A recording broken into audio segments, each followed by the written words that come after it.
माता पार्वती के पसीने की बूंदों से विल्व वृक्ष की उत्पत्ति हुई है। स्कंद पुराण के अंतर्गत बतलाया गया कि माता पार्वती तपस्या में तल्लीन थी और तपस्या में लीन होने के कारण माँ पार्वती को पसीना आया और पसीने की 2-4 बूंद जमी पर गिरी मंदराचल पर्वत पर, और उन बूंदों के प्रभाव से रुद्राक्ष के वृक्ष उत्पन्न हुए। भगवान शिव को विल्व वृक्ष, विल्व पत्र बड़ा प्रिय है।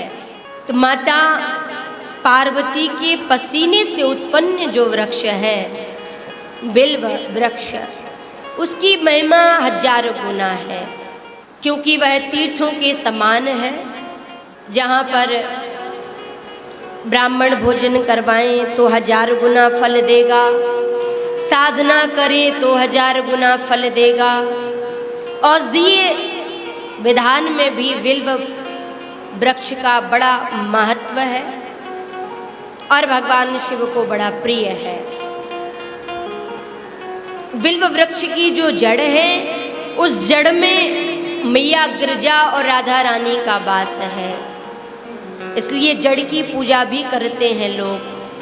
तने में महेश्वरी विद्यमान है, शाखाओं में दक्षयायनी विद्यमान है।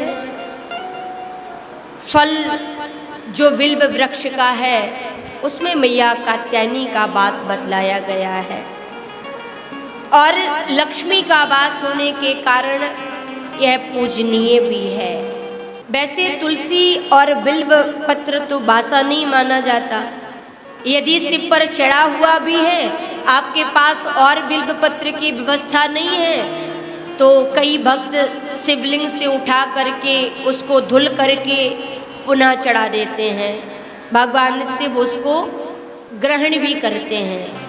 यदि सोमवार के दिन रुद्राभिषेक में बिल्व पत्र चाहिए, एक दिन पूर्व तोड़ते हैं कई लोग। ख्याल रखें कि हम केवल पत्ते ही तोड़ें। कई तो ऐसी व्यवस्था कर लेते हैं कि पूरी डाली तोड़ के चले आते हैं, और डाली के टूटने पर एक गर्भवती स्त्री के गर्भपात का जो भारी दुख होता है, जो अपराध लगता है, वह बिल्व वृक्ष की डाली तोड़ने पर लगता है।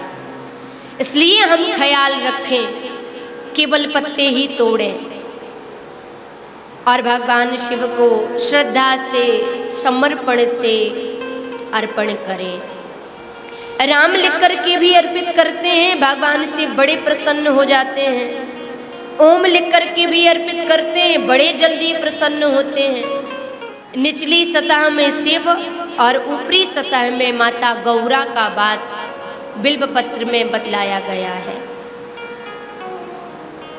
महामृत्युंजय मंत्र का जाप कर अर्पित करें, पंचाक्षरी मंत्र का जाप कर अर्पित करें, भगवान बड़े जल्दी कृपा करते हैं। तो रसिकों ने भगवान शंकर को रसिक भाव में देखा। जिसने जैसी भावना के साथ शिव को भजा, भगवान उसको वैसे दर्शन दे रहे हैं। किसी को काल स्वरूप में दिखाई देते हैं, किसी को अपने भगवान स्वरूप में दिखाई देते हैं। कोई ना कोई संबंध जरूर जोड़ना शिव से, भले ही पिता का हो, माता का हो, मित्र का हो, शत्रु का हो। उनके जैसा कौन होगा जो संबंध निभाएगा, बताइए जरा। कोई भी नाता हो। रावण पर भगवान श्री राम खींच गए थे तो मुक्ति दे दी, और विभीषण पर रीझ गए थे तो लंका का राजा बना दिया। उनके जैसा कोई नाता निभाना नहीं जानता होगा, इसलिए कोई नाता जरूर बनावे हम।